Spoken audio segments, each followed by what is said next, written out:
இன்னொரு பணக்கார வாலிபனை மார்க்கு நற்செய்தியில் வாசிக்கிறோம், அன்பொழுக கூர்ந்து நோக்கினார். உனக்கு ஒன்றே ஒன்று குறைவாக இருக்குப்பா, எல்லா கட்டளையும் அனுசரிக்கிற, ஆனால் பணத்து மேலே அளவில்லாத பற்று. உனக்கு உள்ளதெல்லாம் விற்று ஏழைகளுக்கு கொடு, என் கூட வா, நான் பார்த்துக்கிறேன்ற. இல்லை, நீ பார்த்துக்கிறத நான் நம்பலை, என் பணம் தான் என்னை பார்த்துக்கொன்னு போகிறான். உன் பணம் கொரோனா நேரத்தில் உன்னை பார்த்துக்குச்சா? பார்த்துக்க முடியலையே. ஆண்டவர் கூப்பிடுறார், என் ஃப்ரெண்டாக இருக்கவா?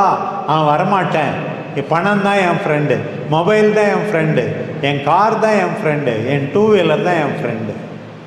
இப்படி நாம் சொல்லுகிறோம். மத்தேயு எல்லாத்தையும் விட்டுட்டு வந்துடுறாரு பாருங்க. இன்றைக்கு ஆண்டவர் பார்க்கிறார், உனக்கு ஒன்று குறைவாக இருக்கு, நீ வா. மத்தேயு போல வரப்போருமா?